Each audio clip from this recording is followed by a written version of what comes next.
বাঙালি মানেই কিন্তু মাছ প্রেমিক, আর যদি এই বর্ষার দিন এইরকম ইলিশ মাছ তাহলে তো কোনো কথাই নেই। বছরের অন্যান্য ঋতুতেও ইলিশ মাছ পাওয়া গেলে বর্ষার ইলিশের স্বাদ কিন্তু মুখে লেগে থাকার মতো। তারপর জোলা ইলিশ যদি এইরকমভাবে রান্না, এক থালা ভাত কিন্তু যে কেউই নিমেষে শেষ করে ফেলতে পারবে। নমস্কার বন্ধুরা, আমি মৌসুমি। আমার রান্নাঘর ছোট বৌমার কিচেনে আপনাদের সবাইকে অনেক অনেক স্বাগত। আজ আমি আলু আর বেগুন দিয়ে যেভাবে ইলিশ মাছের ঝোলটা তৈরি করব, একবার বাড়িতে তৈরি করে খাবেন, দেখবেন এই বর্ষার দিনে দুপুরবেলায় কিন্তু এই ইলিশের ঝোল দিয়ে এক থালা ভাত নিমেষে শেষ হয়ে যাবে। খুবই সুন্দর লাগে খেতে, অবশ্যই একবার ট্রাই করবেন, দেখবেন দুর্দান্ত লাগবে। তাহলে চলুন বন্ধুরা, এবার রান্নাটা শুরু করি। ইলিশ মাছের এই ঝোলটা বানানোর জন্য আমি আজকে এখানে জোড়া ইলিশ নিয়েছি। দেখুন, দুটো মাছই প্রায় একই সাইজের। প্রথমে ইলিশের এই ঝোলটা বানানোর জন্য আমি প্রথমে মাছগুলোকে কেটে নেব। ইলিশ মাছের পেটিগুলো দেখুন অনেকটা কিন্তু চওড়া, 4 আঙুল, আরও এইদিকে 3 আঙুল, প্রায় 7 আঙুল মতো কিন্তু চওড়া। প্রথমে আমি এখন মাছটাকে কেটে নিচ্ছি।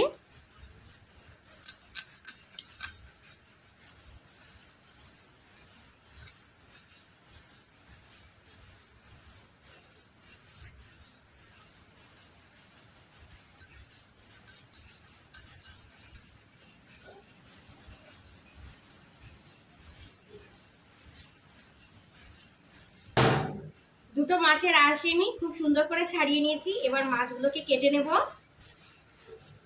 বর্ষাকালে এইরকম বেগুন দিয়ে ইলিশ মাছের ঝোল খেতে কিন্তু বন্ধুরা দারুণ লাগে।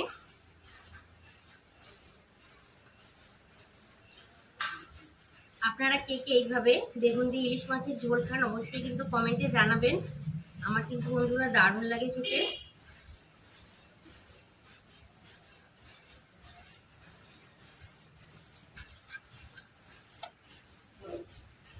আর এই ইলিশ মাছটা কিন্তু অন্যান্য ঋতুর চেয়ে বর্ষাকালে খেতেই বেশি ভালো লাগে। দুটো মাছই দেখুন আমি খুব সুন্দর করে কেটে নিয়েছি। এবার সবজিগুলো কেটে নেব। সবজির মধ্যে আমি প্রথমে বেগুনটা কেটে নিচ্ছি। বেগুনটা কিন্তু একদম কচি দেখুন বন্ধুরা।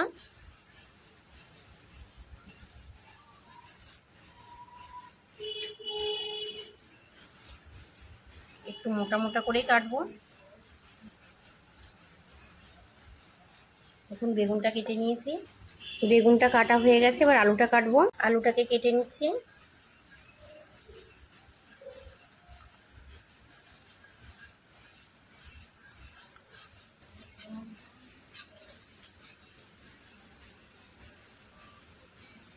আলুটাকে একটু মোটা মোটা করেই কাটবো।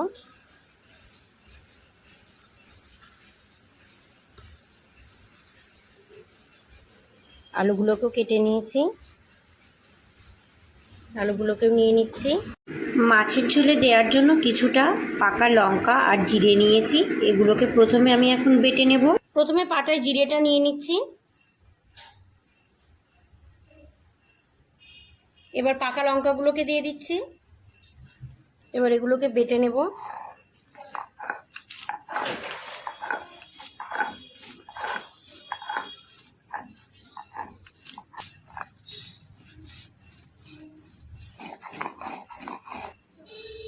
লঙ্কার জিরেটাকে আমি খুব ভালো করে বেটে নিয়েছি। লঙ্কার জিরে বাটাটাকে আমি তুলে নিচ্ছি। কেটে রাখা ইলিশ মাছগুলোতে দিয়ে দিচ্ছি লবণ,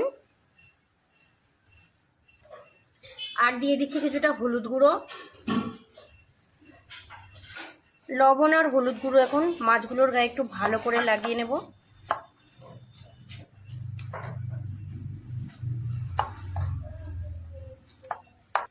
মাছের গায়ে খুব সুন্দর করে দেখুন আমি লবণ আর হলুদ গুঁড়োগুলো মাখিয়ে নিয়েছি। এবার মাছগুলোকে ভেজে নেব। মাছগুলো ভাজার জন্য গ্যাসের উপর একটা কড়াই বসিয়ে দিয়েছি, আর কড়াইটা গরম হয়ে গেছে। এবার কড়াইয়ের মধ্যে আমি দিয়ে দেবো বেশ কিছুটা পরিমাণে সর্ষের তেল।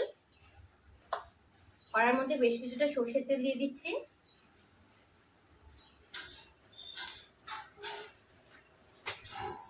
তেলটা খুব সুন্দর করে গরম হয়ে গেছে। এবার আমি মাছগুলোকে একে একে ভেজে নেব। মাছগুলোকে একে একে দিয়ে দিচ্ছি।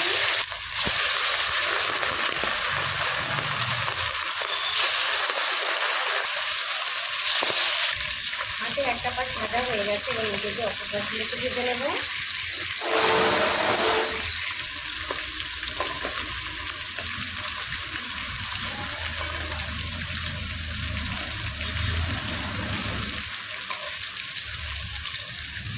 মাছগুলো আমার ভাজা হয়ে গেছে, এখন মাছগুলোকে তুলে নেব।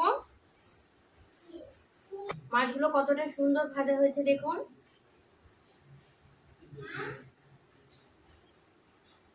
মাছগুলো কতটা সুন্দর ভাজা হয়েছে। আর কিন্তু বেশি ভাজবো না, তাহলে কিন্তু এই মাছ খেতে ভালো লাগবে না। এবার নামিয়ে নেবো সব মাছগুলোকে।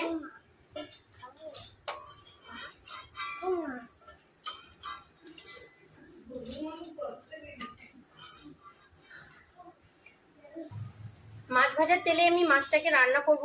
দিয়ে দিচ্ছি ফোড়নে কিছুটা কালো জিরে, কিছু চেরা কাঁচা লঙ্কা নিয়েছি, দিয়ে দিচ্ছি। আপনারা ঝালটা বুঝে দেবেন।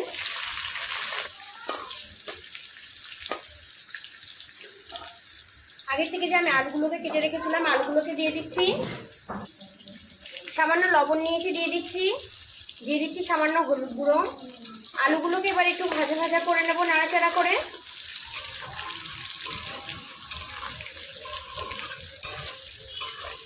আলুগুলোকে নাড়াচাড়া করে একটু ভাজা ভাজা করে নিয়েছি। এবার আগে থেকে যে বেগুনগুলোকে আমি কেটে রেখেছিলাম দিয়ে দিচ্ছি। বেগুনগুলোকে একটু নাড়াচাড়া করে নেব আলুর সঙ্গে। আলুর সঙ্গে বেগুনটা দিলে কিন্তু বেগুনটা একদমই ভাজা হয়ে যেত, তাহলে ঝোলের মধ্যে যখন বেগুনটা থাকবে তখন কিন্তু একদমই গলে যাবে। সেজন্য বেগুনটাকে একটু পরে দিলাম। বেগুনটাকে আলুর সঙ্গে নাড়াচাড়া করে একটু ভাজা ভাজা করে নিয়েছি। আগের থেকে যে জিরে আর লঙ্কাটা বেটে রেখেছিলাম সেটা এখন দিয়ে দিচ্ছি। দিয়ে দিচ্ছি পরিমাণ মতো লবণ, দিয়ে দিচ্ছি পরিমাণ মতো হলুদ গুঁড়ো। ওকে, এবার একটু কষিয়ে নেব।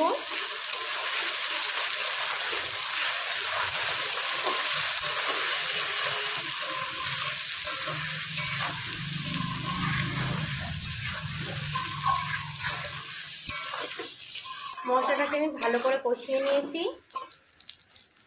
এবার দিয়ে দিচ্ছি পরিমাণ মতো জল। ঝোলটাকে এবার ঢাকা দিয়ে আমি ফুটে ওঠা পর্যন্ত অপেক্ষা করব। ঝোলটা খুব সুন্দর করে ফুটে গেছে। দেখুন ঝোলটা কতটা সুন্দর ফুটেছে। আগের থেকে আমি যে মাছগুলোকে ভেজে রেখেছিলাম, এবার সেই মাছগুলোকে দিয়ে দেব। মাছগুলোকে একে একে দিয়ে দিচ্ছি।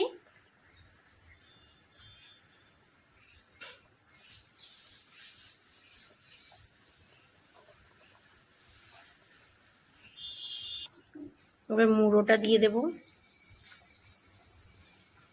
আর একটা লেজা আছে বাকি, এটাকেও দিয়ে দেব।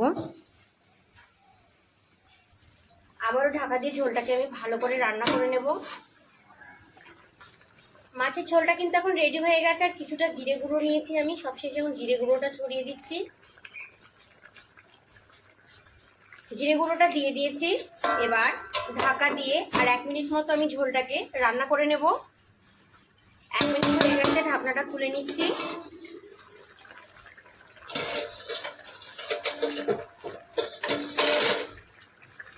ঝোলটা দেখুন কতটা সুন্দর তৈরি হয়েছে।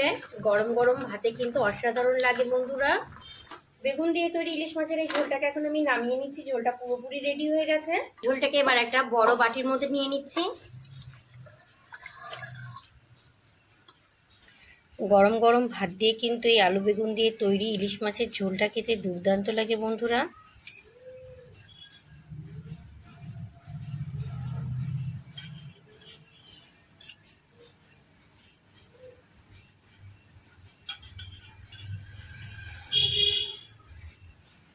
বেগুন দিয়ে তৈরি জোড়া ইলিশের এই ভিডিওটা ভালো লাগলে কমেন্টে জানাবেন।